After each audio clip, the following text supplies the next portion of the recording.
Sometimes the circumstances that we get in life are not what we really practiced or prepared for, and the terrain may be very different than what we were expecting.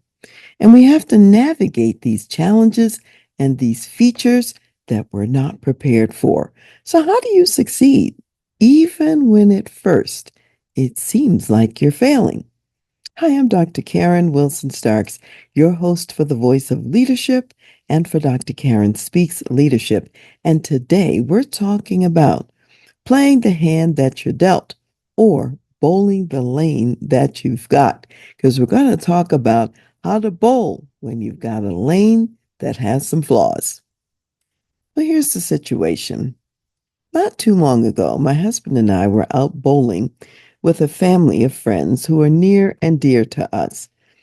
And when we got to the bowling alley, they assigned us two bowling lanes. And this was at a time when a number of leagues were going to be coming in shortly, and there weren't very many lanes available for free non-league bowling. So there weren't a lot of options. So we had these two lanes next to one another, and half of our party, they were great bowlers.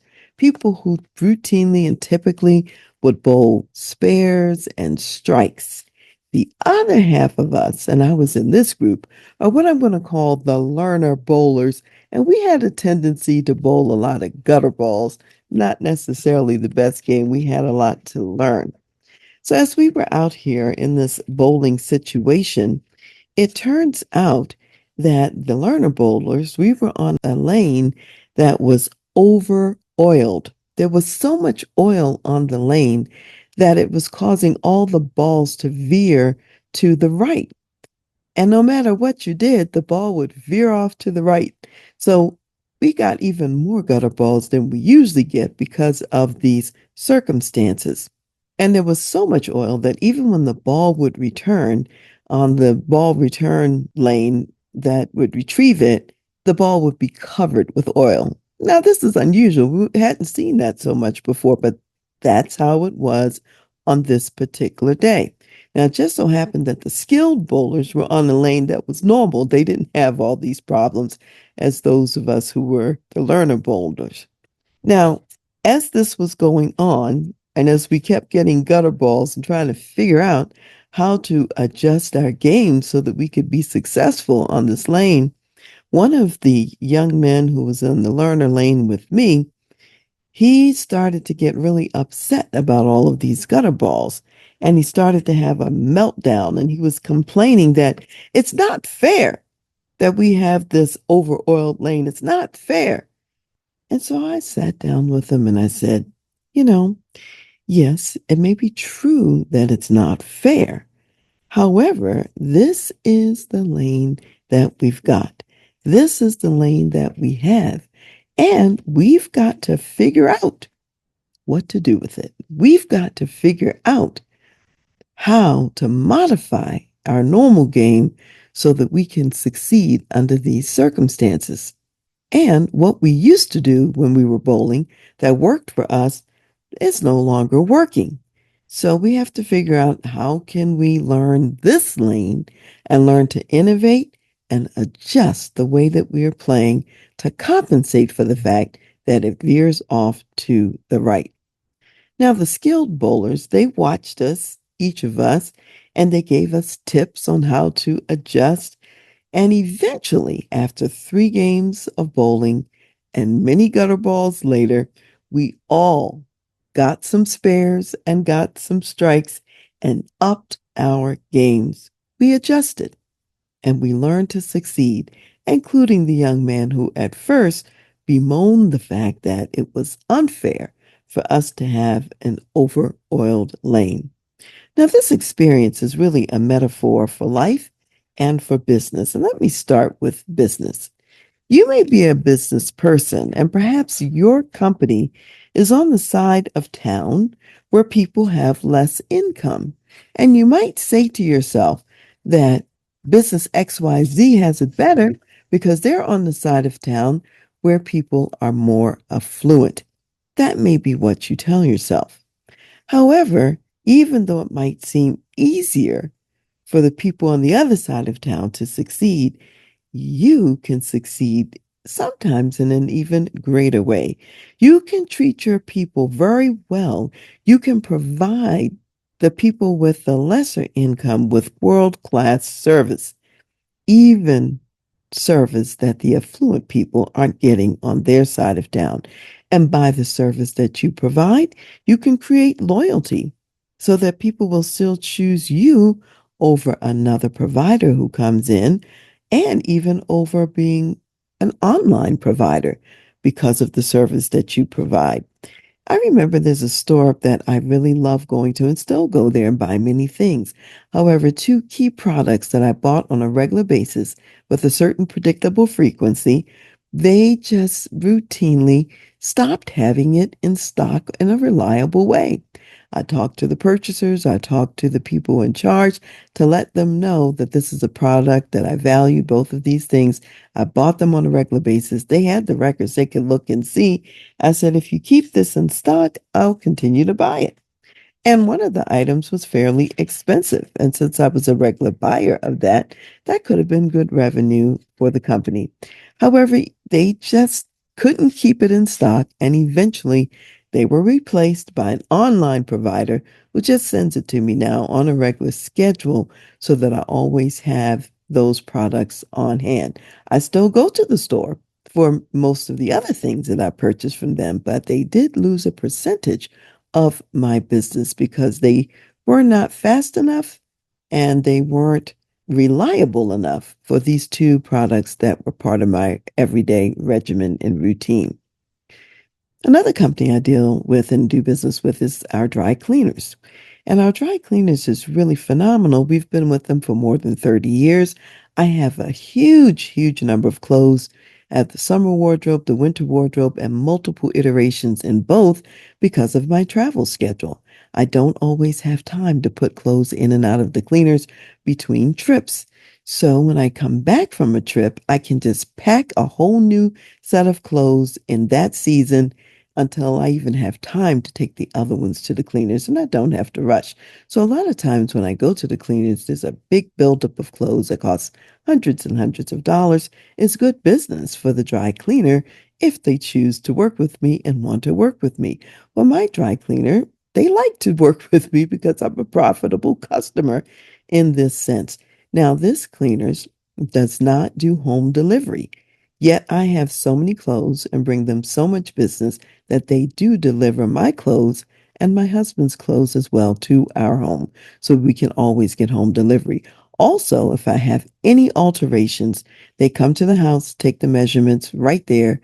Convenient for me. They do it in the home and then take it away, do the alterations, and bring them back. Very, very convenient. And of course, on my airline, which happens to be United Airlines, one of the benefits that I really love about that is that whether my husband is flying with me or not, he has all of the same benefits as I have as a frequent flyer, whether we're together or not. And that's a great benefit because I don't have to be there for him to have all of the perks. And he certainly likes that he can get the same perks that I get whether I'm there or not. Recently had been considering choosing a credit card, a different credit card than the one I have with United, because this credit card would give me access to a lot of airline clubs in the airports, and it would be included in the credit card fee.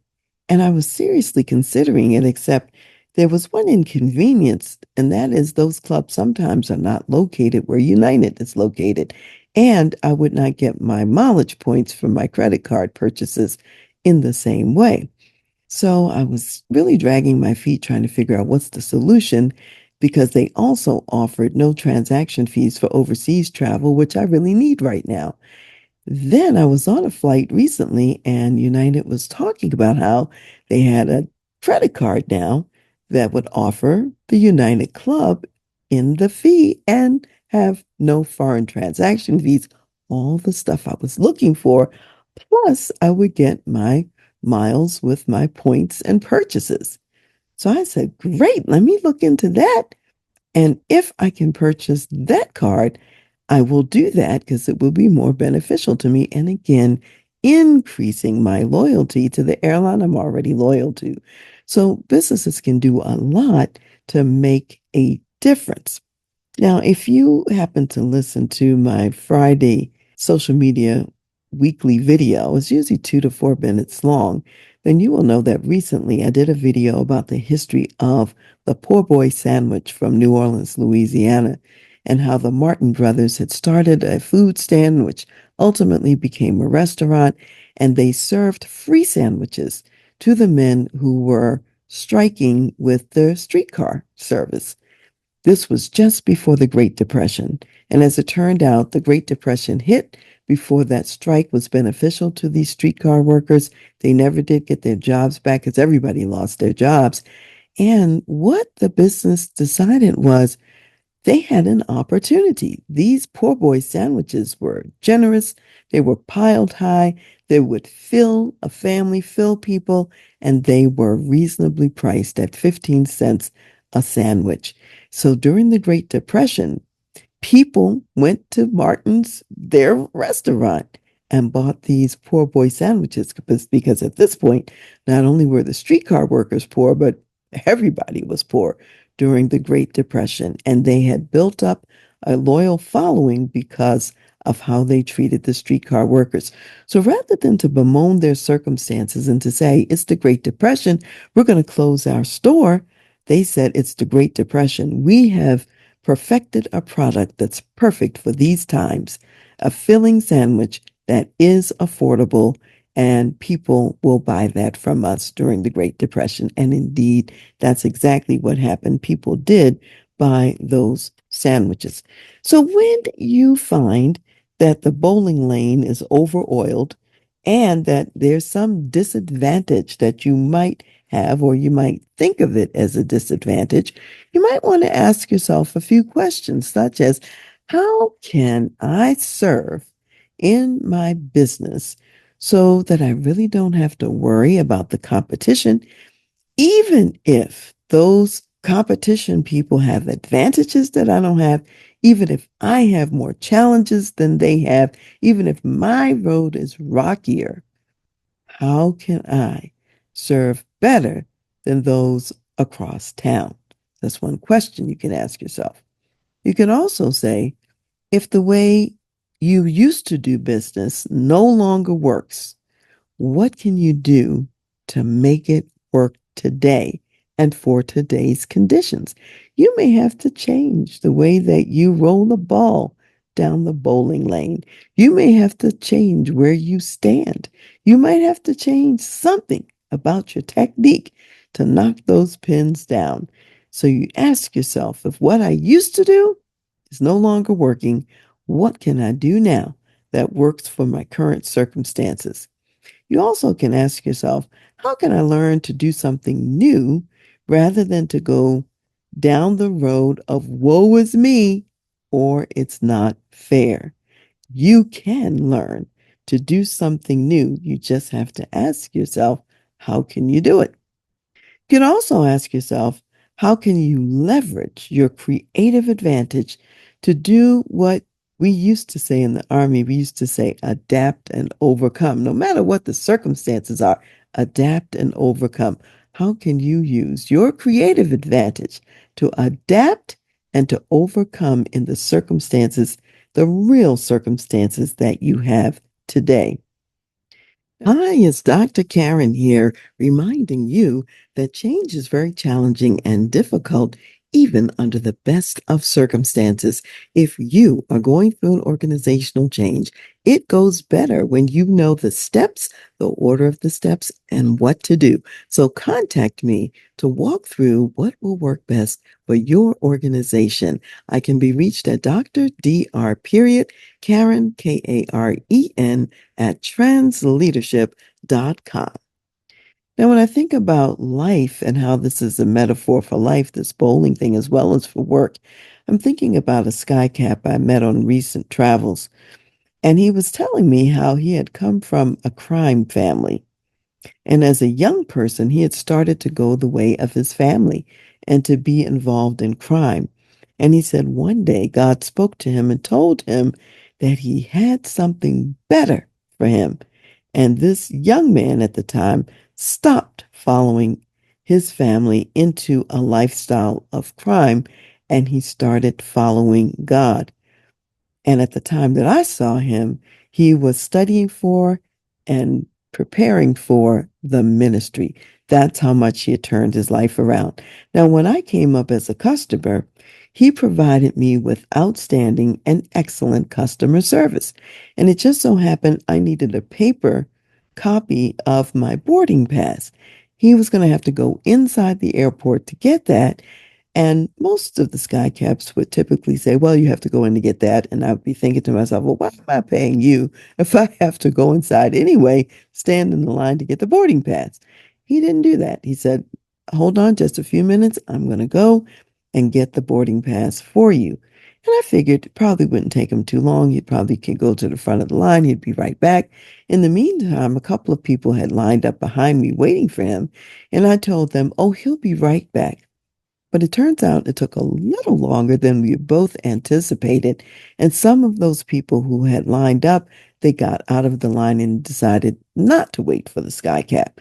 And so I said, oh, he's losing business as a result of helping me. So I said, I'm already giving him a generous gratuity, but I'm going to increase it.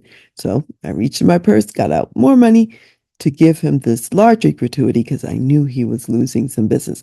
Now, he knew nothing about this. So when he came back, yeah, I thanked him for going the extra mile, for getting the boarding pass for me, and he tagged the bags and did all the stuff he would normally do. I gave him the gratuity. He was very happy, and I was on my way on the rest of my trip. So the way you treat people, it comes back to you whether you know it or not, because people will take care of you as well.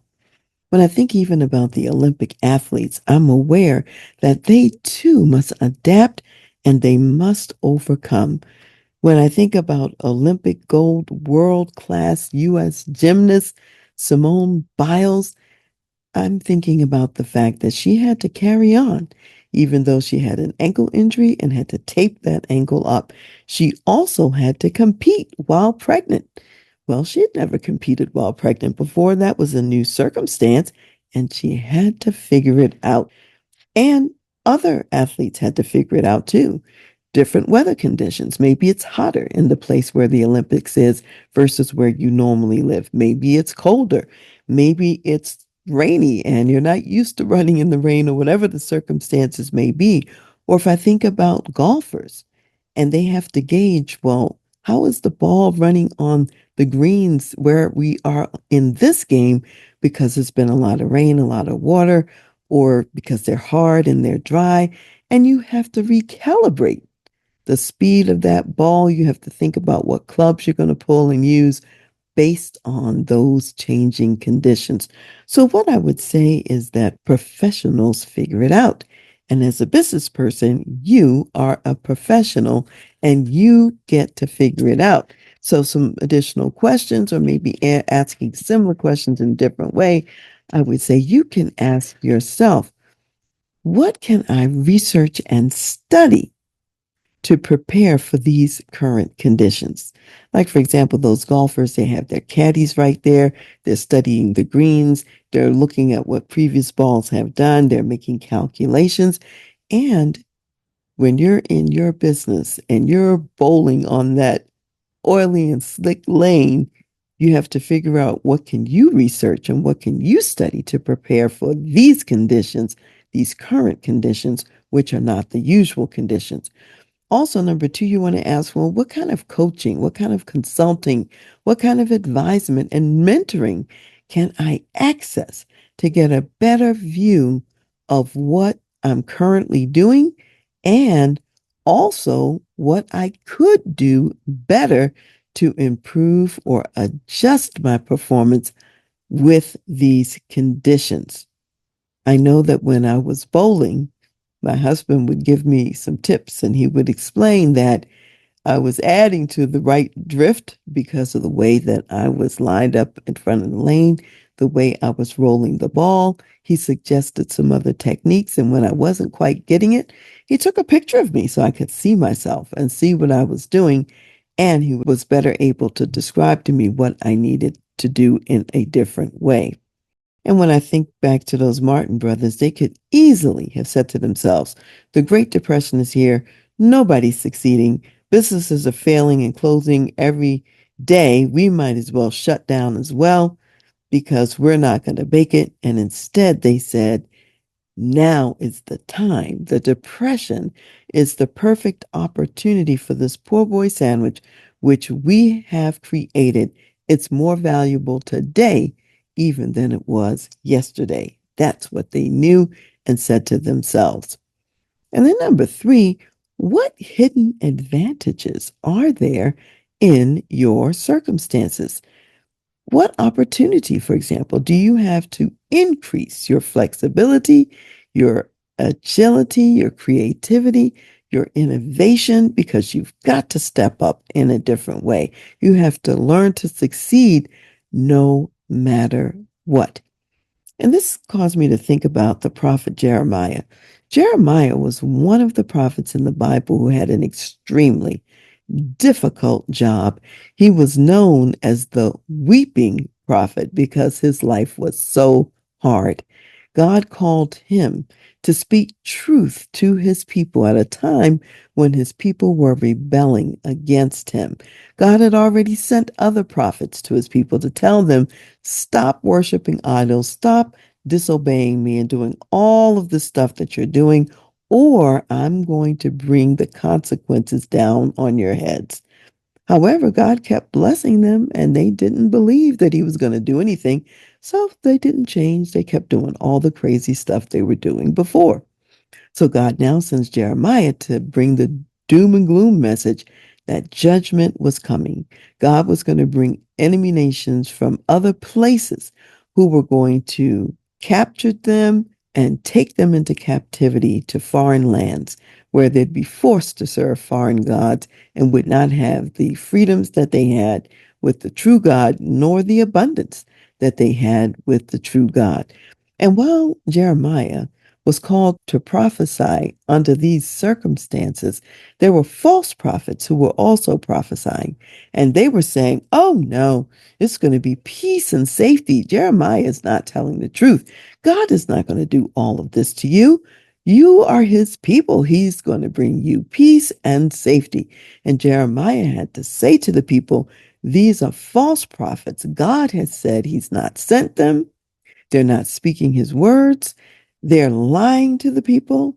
They're speaking out of the visions of their own heads. God has not spoken these words to them. This is what they are saying. And not only that, every time that Jeremiah would bring another message or tell the truth, he would be persecuted. They would do something even worse to him than what they did the last time. They would try to kill him. His life was in danger nearly every day. Yet God had promised him that he would be with him, that he wasn't going to be alone through all of these crises, and in fact, that God would preserve his life, although it must have been mighty scary on the days when he got thrown into the cistern, couldn't get out, and all kinds of other disasters that happened to him, and he didn't know how he would make it, and yet God always sent deliverance for him. And I'm thinking about a particular verse that's in Jeremiah 12, and it's the 5th verse. While Jeremiah is going through all of these challenges, and he couldn't figure out, well, God, why are you doing this, making the lives of your people hard when these enemy people aren't following you at all? They're not decent people. Why are you punishing us by them? And why are you making things so difficult? And so God gave Jeremiah a message in Jeremiah 12:5, and he said to him, if you have run with the footmen and they have wearied you, then how can you contend with horses? And if in the land of peace in which you trusted, they wearied you, then how will you do in the floodplain of the Jordan? So God was warning him. He was saying to him, look, when it's easy, and you're dealing with the footmen and you get exhausted by that, then how are you going to survive a much more difficult challenge? How are you going to deal with the horses who are going real fast, way faster than the footmen? And if now in the land of peace and you have trust and the people have wearied you in the land of peace, then what are you going to do when you get on the floodplain of the Jordan and things are tough, things are rough, where there is no peace? How will you stand? So basically, God was saying to Jeremiah, look, all this stuff that looks bad to you, I'm using these circumstances to toughen you up. I'm using these circumstances to get you ready for those challenging times, for those times when the bowling lane is unfairly oiled and it's not in your favor, and the ball is drifting to the right. You have to learn how to bowl under those circumstances. You have to learn how to succeed under those circumstances. Now, if I made it all easy for you, the bowling lane is not over oiled, it's easy peasy, and you just bowl the ball down the lane. Even the gutter guards are up, so no matter how you bowl the ball, it can hit to the left or the right, it's still going straight down the lane. And you might think you're such a great bowler because you're getting spares and strikes. Well, God said, you're not going to have any gutter guards. You're not going to have it easy. It's going to be difficult because I know that even more difficult times are coming. And Jeremiah, I want you to be ready. So in your business, imagine that you are being prepared for some tougher times. And because you get through this challenge, you get through this gate, that next gate is going to be much easier for you than for the guy across town who did not have to go through that hardship. And I can tell you, as an African American person, as a Native American person, the things that I have gone through in my personal life, I recognize now that I have some resilience. I have some ability to bounce forward like others who've had it real easy with the silver spoon. They don't have that. So even our hardships can be advantages. Even our hardships can be advantages. So in every circumstance, look for the learning opportunity.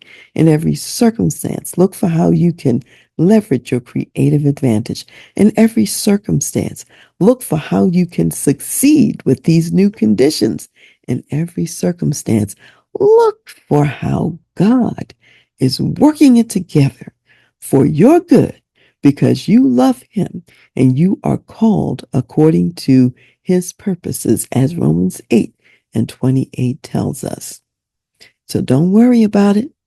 No matter what the lane brings, you can bowl, and you can bowl a high-scoring game.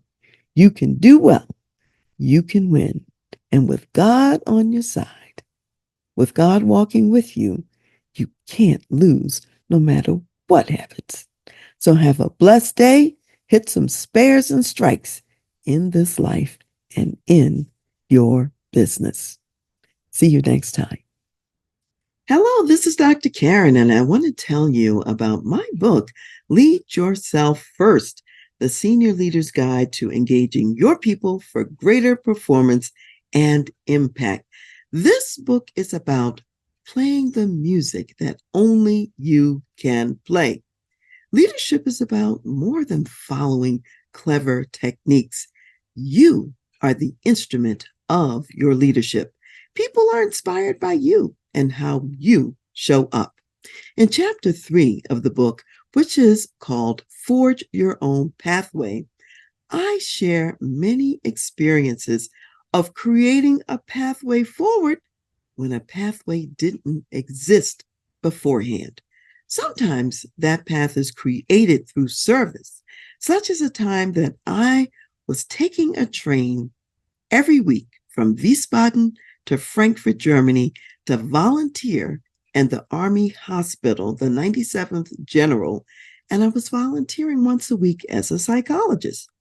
Little did I know that this volunteer job would later become a full-time employment opportunity for me. Because of the volunteer service, I was in the right place at the right time when the doors opened up.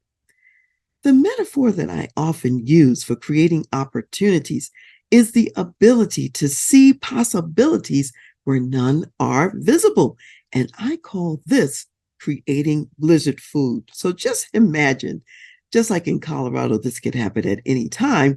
There might be a raging blizzard outside. You haven't gone to the grocery store yet. There's no obvious food in the refrigerator or the pantry.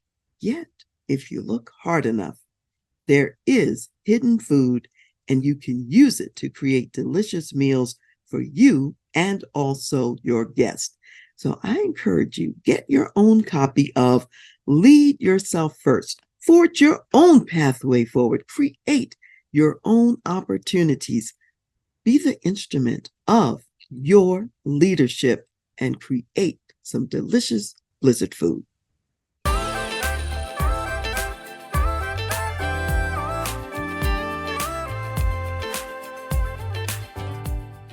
You've been listening to The Voice of Leadership with me, Dr. Karen Wilson Starks.